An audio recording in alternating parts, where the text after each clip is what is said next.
de noticias acá en D-News. Soy Cinzia Franceschiello. Gracias por acompañarnos en este viernes 7 de marzo. A mí y a todo el equipo de producción y técnico, llevándoles a Latinoamérica y el mundo las informaciones más destacadas. A continuación, los títulos de este día. Masacres en Ecuador, 22 muertos y 3 heridos por ataques armados en Guayaquil. Reforma a la salud en Colombia. El Senado definirá el proyecto del gobierno en medio de las polémicas.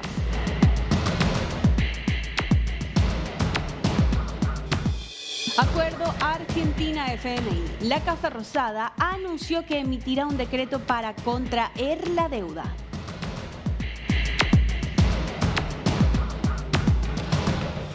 Violencia en la región metropolitana de Chile. Al menos 5 muertos con armas de fuego en 24 horas.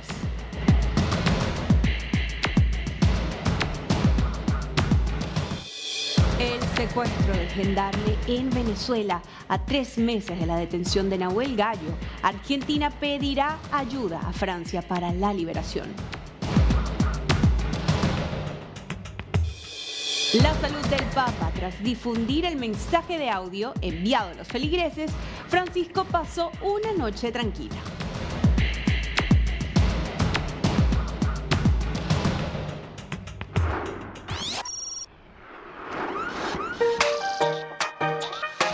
Recorremos en vivo Latinoamérica. Esta es una imagen del amanecer en Cabo San Lucas, México. Así se va preparando para la llegada del fin de semana. Y una vez más les vamos a recordar a todos ustedes que tienen a su entera disposición nuestras redes sociales y también nuestro WhatsApp. Solo tienen que escanear el QR y escribirnos. Cuéntenos desde dónde nos sintonizan.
Entre el gobierno de Venezuela y el de Guyana. Y precisamente el gobierno de Guyana ha presentado una solicitud ante la Corte Internacional para pedir que no se instale un gobierno, justamente un gobernador de Venezuela en esta región, por supuesto haciendo referencia a los planes que ya había mencionado Nicolás Maduro. Este es el comunicado que hacían desde el gobierno de Guyana.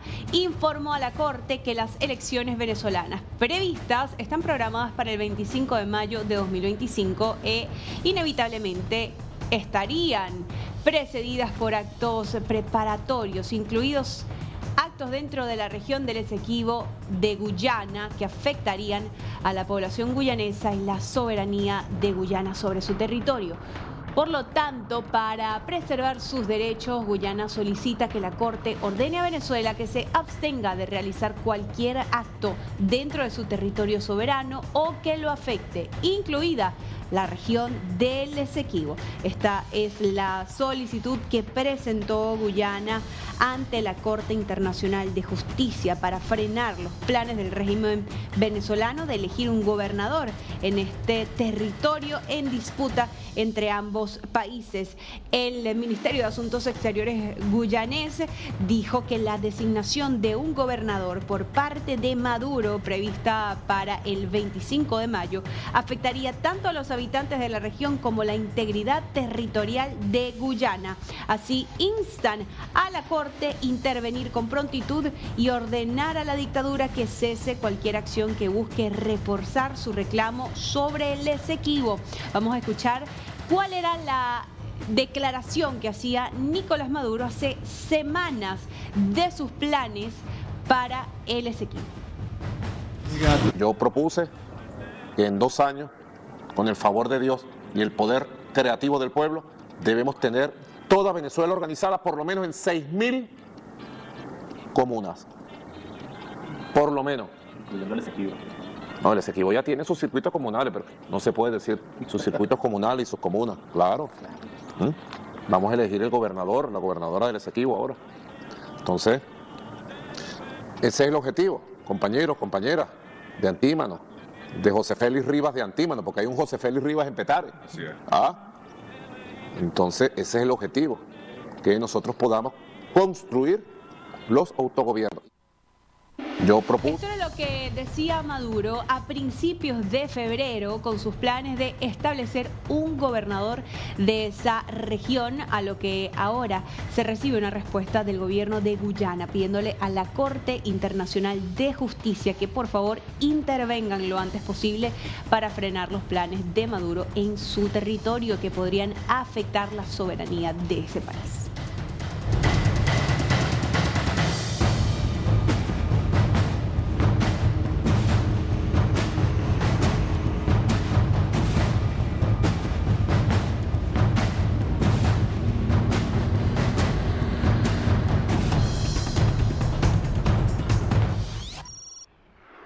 Agradezco de todo corazón las oraciones que hacen por mi salud desde la plaza.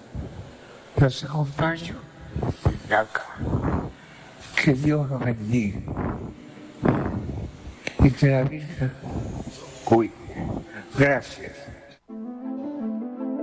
Este es el primer audio que se conoce del Papa Francisco desde que fue internado en el Policlínico Gemelli de Roma el pasado 14 de febrero. Y este mensaje de audio fue compartido por el Vaticano, fue grabado este jueves y se publicó al inicio del Rosario que desde el lunes 24 de febrero se celebra cada noche a las 20 horas en la Plaza de San Pedro para orar por la salud del pontífice. Es así como el Papa agradecía a todos las oraciones que hacen por su salud, y los fieles que estaban en el lugar escucharon la voz de Francisco, de 88 años, quien sigue hospitalizado en el Gemelli de Roma. Ingresó por una bronquitis que derivó en una doble neumonía. El último parte que envía la oficina de prensa del Vaticano nos indica que el Papa pasó bien la noche del jueves y se despertó esta mañana poco después de las 8.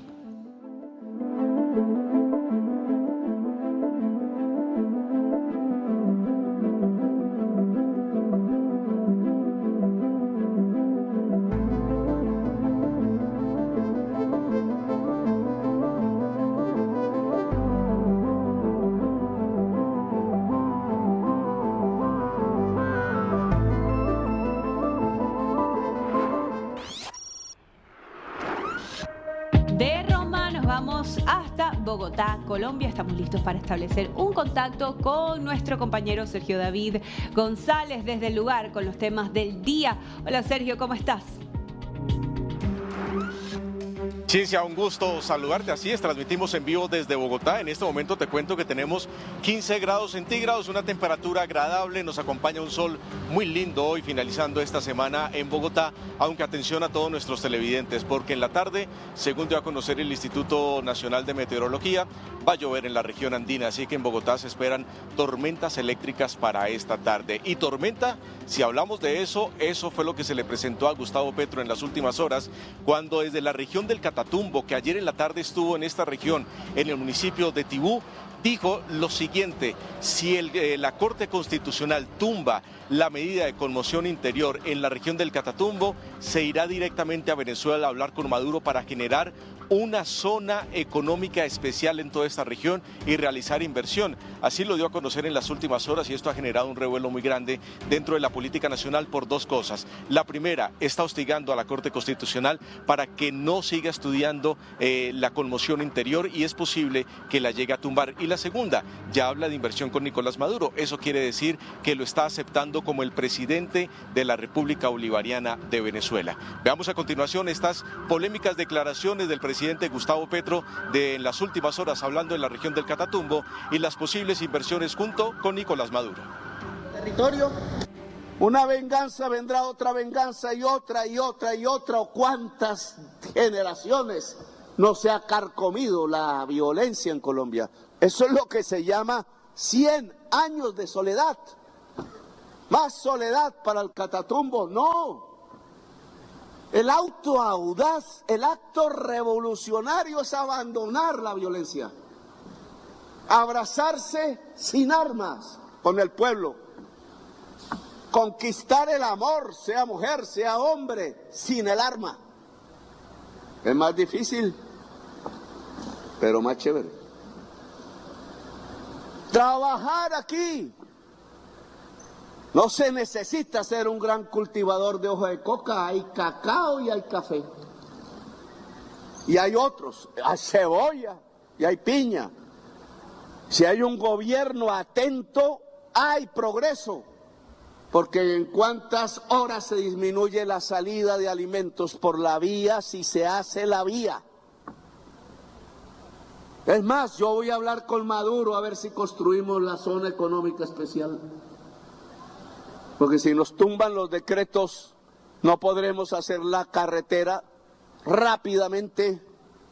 Y entonces hay que salir para algún lado, pero no nos podemos quedar sumidos aquí en medio de la cocaína. Porque solo vendrá sangre y extranjeros a usar el territorio y a usar la vida de la gente bajo los espejismos de la codicia y del dinero, lo que yo llamo las lentejuelas. Ahí estaban las declaraciones del presidente Gustavo Petro, Sergio, que imaginamos no han sido bien recibidas por parte de las comunidades. ¿Cómo han tomado esto los líderes, especialmente los líderes indígenas? Sí, Cintia, eso fue muy fuerte para el presidente Gustavo Petro, porque ayer se dirigió al Tibú para poder realizar la firma de un acuerdo de paz allí en el Catatumbo, pero las cosas no le salieron como él esperaba, porque en medio de su interlocución un indígena, un líder indígena tomó la palabra y en micrófono le dijo al presidente Gustavo Petro que con sus palabras de estigmatización, quien ha dicho que el campesinado en el Catatumbo está vinculado directamente con la guerrilla, ponía en peligro sus propias vidas. Veamos a continuación este momento que por supuesto no le gustó para nada al presidente Gustavo Petro. El social por el Catatumbo, señor presidente, no necesita y no requiere de un estado de conmoción interior para implementarse. Y no necesita, señor presidente, el estado de conmoción interior para desarrollarse, para implementarse, porque lo que necesita y requiere el pacto, señor presidente, es que se comprometan vigencias futuras, señor presidente, para que pueda en 8 o 11 años dar respuesta a las necesidades estructurales y al abandono estatal que ha vivido esta región, señor presidente. Señor presidente, decirle a usted también que como Comité de Integración Social del Catatumbo Cisca siempre hemos caminado junto a usted. Lo hemos respaldado, señor presidente, como Polo Democrático Alternativa en sus aspiraciones al Senado en el 2006. lo hemos acompañado, señor presidente, en su lucha y denuncia en contra del paramilitarismo. Nos hemos puesto la camisa, señor presidente, en llevar adelante, en ayudar a construir la política del cambio que usted representa, señor presidente. Es el reclamo que le hacía el líder del Catatumbo, el presidente Gustavo Petro. Y Sergio, tú bien mencionabas que el presidente, por supuesto que esto no lo tomó para bien. Sí, por supuesto, porque que un líder indígena a los cuales el presidente de la República subió a la Casa de Nariño diciendo que su bandera también estaba con los indígenas, pues en este momento la situación se le está saliendo de las manos. Allí el líder indígena le decía, la conmoción interior no es necesaria y Petro la sigue defendiendo para poder tomar decisiones que hasta el momento se han quedado solo en decretos que hasta el momento no se han podido cumplir, porque los mismos indígenas dicen que no están de acuerdo con la erradicación de cultivos ilícitos y la propuesta que le están enviando de cerca de $335. Así que estaremos muy atentos para saber qué ocurre, porque en este momento no solo la violencia está en el Catatumbo, también está en el Cauca, donde hay cerca de 29 uniformados que están siendo secuestrados allí por los campesinos cocaleros. Así que es una situación muy fuerte que se vive en Colombia en torno a los cultivos ilícitos y de orden público. Cincia. Así es, Sergio, una situación complicada a la cual estaremos muy atentos desde acá, desde DNews, como siempre. Gracias por el tiempo y por el contacto. Atentos.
Un verdadero fenómeno meteorológico es el que se vive en la ciudad de Bahía Blanca, en la provincia de Buenos Aires, Argentina, con una tormenta que hasta el momento descargó más de 200 milímetros de lluvia en la madrugada, provocando anegamiento de gran parte de la ciudad.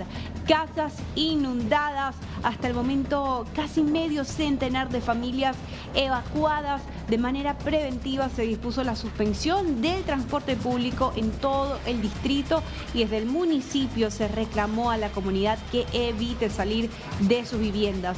El aeropuerto se encuentra cerrado, por lo menos durante el día, debido a la inundación que afecta a la terminal y la pista. Una situación que se vuelve aún más dramática porque el pronóstico continúa a lo largo del día. Anoche se había emitido alerta naranja para la certeza de esta tormenta y este viernes, es alerta roja en la ciudad de Bahía Blanca.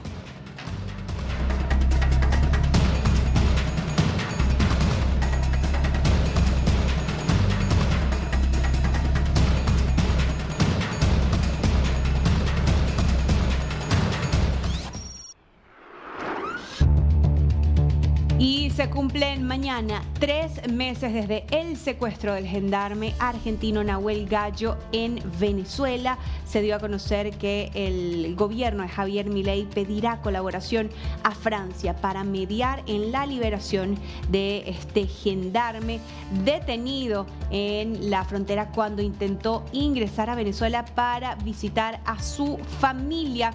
Y es que justamente se va a pedir colaboración a Francia, pues desde el gobierno argentino se considera que es necesaria la ayuda de un tercer país. Y es que el cabo primero Nahuel Agustín Gallo de la Gendarmería Nacional Argentina fue detenido al cruzar el puente internacional Francisco de Paula Santander, que conecta la localidad de Cúcuta en Colombia con la ciudad Ureña en el estado venezolano de Táchira. Desde ese entonces es prácticamente nulo lo que se puede conocer del estado de Nahuel y por ende ahora Argentina pedirá ayuda a Francia para liberar a este gendarme argentino detenido en Venezuela.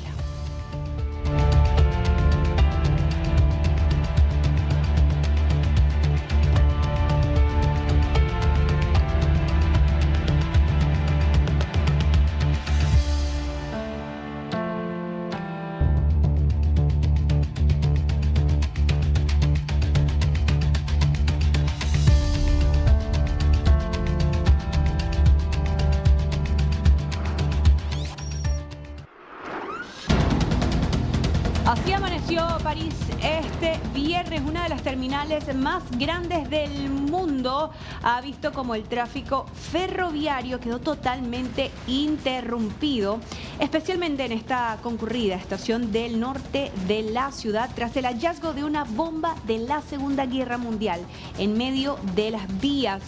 El artefacto sin explotar fue encontrado en la madrugada durante unas obras de mantenimiento en la zona de Saint-Denis, en el norte de París. Se trata de un obús de la Segunda Guerra Mundial que ha paralizado el transporte. Ningún tren de alta velocidad, ni Eurostar, que cubre la conexión con Londres, ni cualquier otro tipo de convoy circula en esta frecuentada estación del centro de París. El tráfico solo se reanudará al final de las operaciones de desminado que se están organizando por parte de los servicios especializados.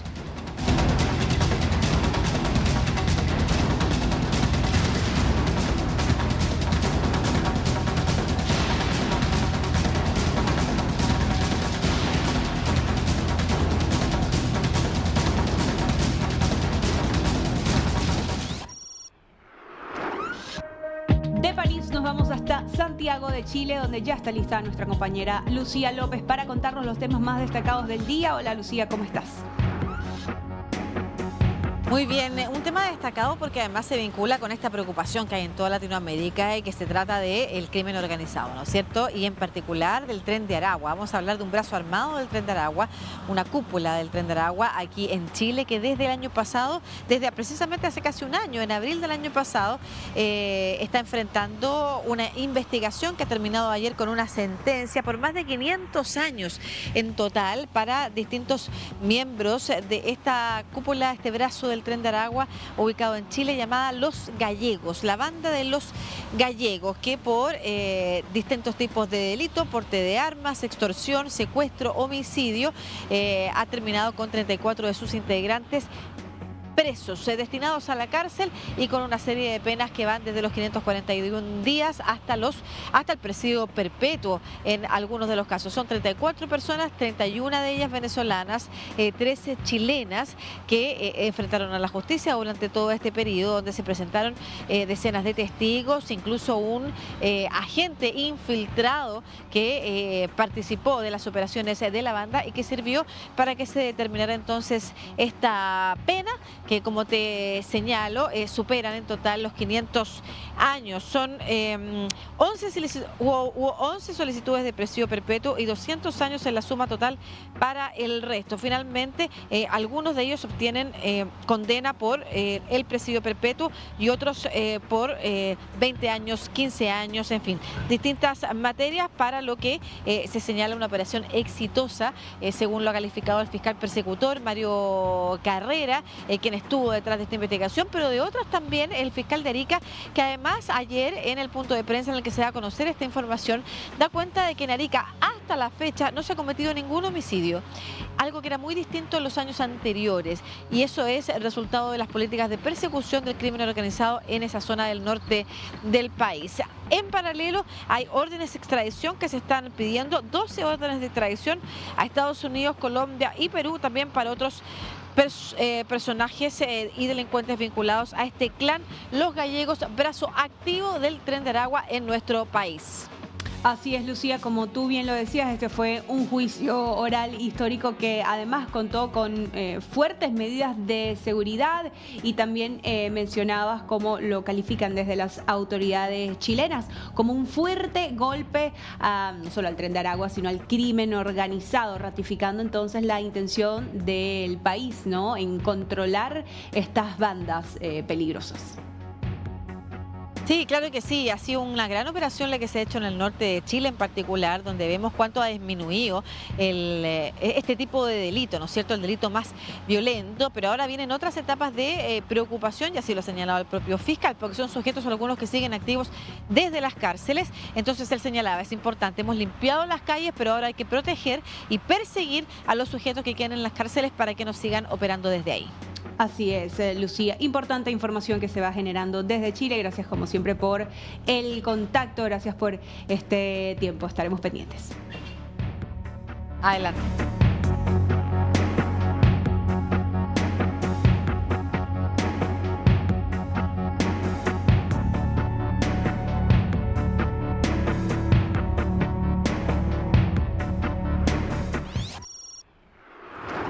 That is so sad.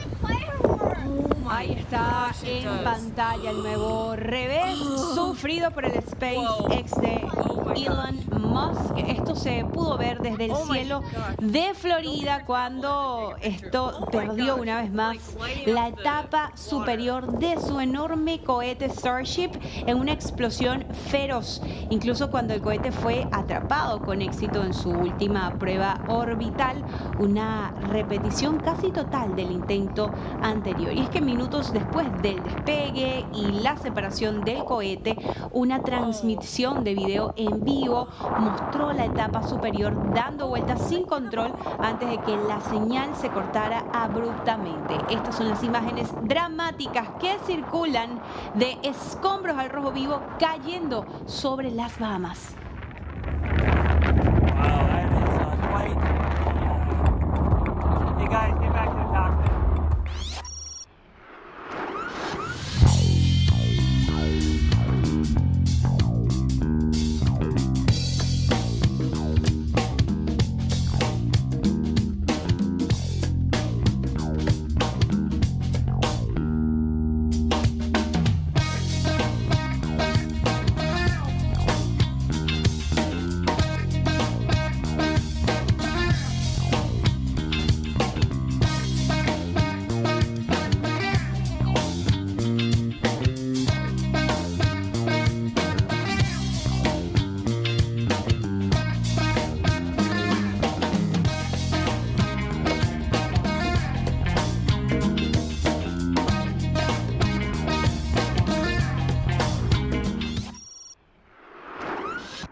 Los líderes de la Unión Europea han avalado este jueves el instrumento de 150.000 millones de euros en préstamos para gasto militar en el marco del plan para rearmar Europa la próxima década, además de fijar las prioridades en las compras militares en un paso más de la Unión para responder a la urgencia geopolítica marcada por el conflicto en Ucrania.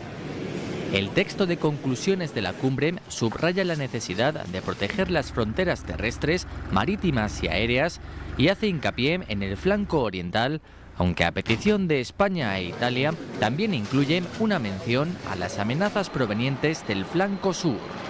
Por otra parte, los jefes de Estado y de Gobierno de la Unión Europea han mandado este jueves una fuerte señal de apoyo a Ucrania al respaldar en unas conclusiones unas negociaciones en Ucrania que sigan los criterios del presidente ucraniano Volodymyr Zelensky.